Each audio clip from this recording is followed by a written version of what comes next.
episode 13 of Learning Photography, a follow-up to what we talked about in episode 12, where we were balancing our controls, originally thinking we wanted to keep a shutter or an aperture of f8 to get good depth of field of our Nandina berries, and we had to sacrifice and change our aperture to f4, as close to f4 as we could get, to get rid of a very slow shutter speed.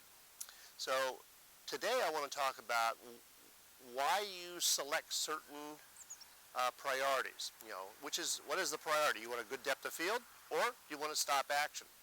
And so hopefully this will continue today. It's a little windy, and that's perfect for showing you why you choose a fast shutter speed.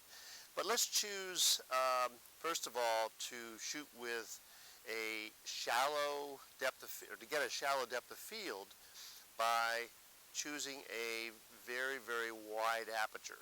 Now my lens, and this is a function of your lens really, my lens will go to 2.8, but just so I'm going to go to f4 because most people's lenses will only go from 3.5 to 5.6 through the zoom range of an 18 to 55 lens. If you have a lens that lets you open up to 2.8 or even 1.8 or 1.4, then you could experiment with that. The concept is the same. So it's again, we're going to be outside. We're in manual mode. Turn our camera on, and we put it in manual. All right, and I'm going to go down to f4. Now, if you're not able to get to f4, even though you think that your lens supports that, you may have to turn the zoom to its widest point, which is 18 probably. It might be wider. And then it will let you get to f4. So I'm at f4, and I'm on ISO of 400, and we've got these berries on this tree, and I can never remember the name of this one. I was surprised to remember what Nandina berries were.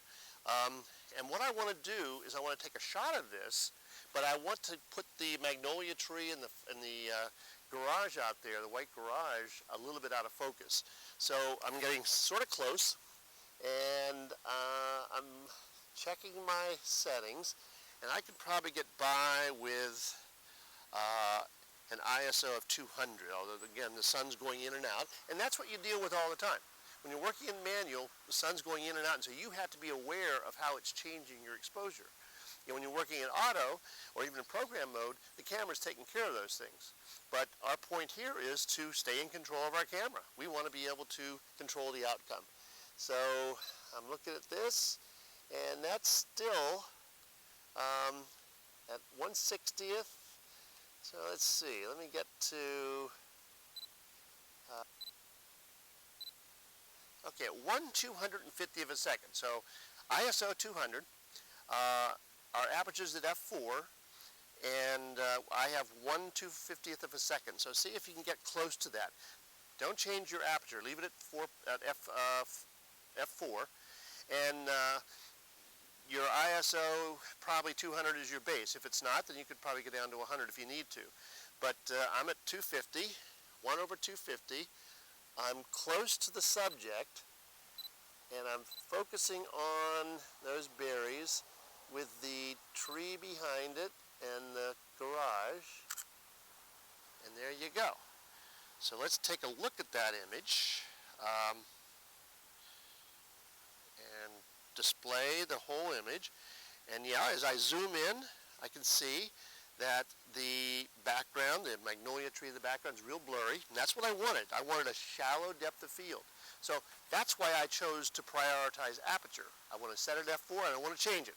I can change my ISO, and I can change my shutter speed, but not my aperture. And that's how you control that's how you control that. Now, just for kicks, let's go to f11 like we've done in previous.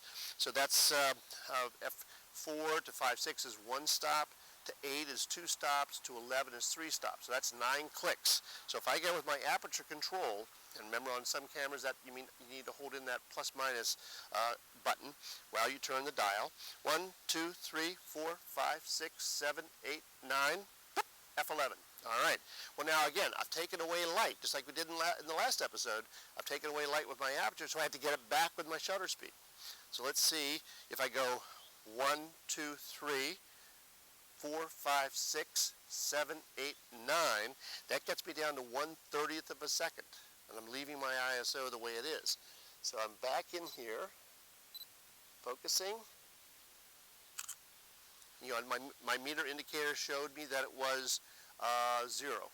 You know, I was on the 0, so I had a correct exposure. And again, we're not worried about creativity here. We're trying to learn concepts of why we prioritize aperture over shutter speed. So let's take a look at that image, display it, and if I zoom in, you can see the magnolia tree is more in focus, still a little fuzzy, but that's because of the distance between this plant and that tree. And if I go over to the garage, you can see it too is a little fuzzy, but it's more in focus than it was in the previous image. Let's compare those two. Okay? All right. So now, we're not getting wind, but let's choose shutter speed as our priority. Shutter speed, if I use a fast shutter speed, then I'm going to freeze this blowing in the wind. If I use a slow shutter speed, I'm going to get blur. So I'm going to go with, say, where were we? 250, I think. So 250 would definitely freeze that. Start out with a slow shutter speed to see what happens. So I'm going to go all the way down to 1/15th of a second and take a reading on the plant.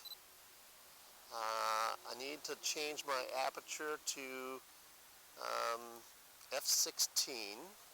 And ISO is at 200, so take a shot, and see that blur? Because the shutter speed's too slow.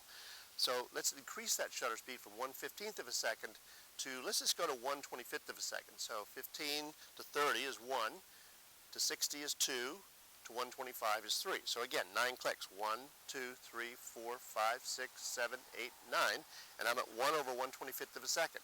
And I have to get that light back, because I just took light away. I have to get that light back with my aperture. So I go 1, 2, 3, 4, 5, 6. And I should be right on target with 1/125th of a second and an aperture of f8. All right, so again, remember, I'm not worried about depth of field here. I'm interested in freezing the plant in the wind. And let's take a look at that. And we froze it. Looks a little dark, but actually I kind of like it. And even at f8, we're getting a shallow depth of field with that magnolia tree in the back. But we have frozen the plant, even though it's blowing. And you can probably see it a little bit in the video that the wind is blowing it. So that's aperture and shutter speed and why we prioritize those two. ISO, I'm not going to display here because we're going to do a whole episode on just changing the ISO and seeing what happens. But as I've said in episode 5, where I went over all these effects that choosing different controls have, ISO will just degrade the resolution of the image and give you digital noise, little speckles, especially in the shadow areas. So I'll display that in another one. So thanks for checking in with episode 13, and tune in for episode 14 coming up. And remember to stay in control of your camera. Thank you.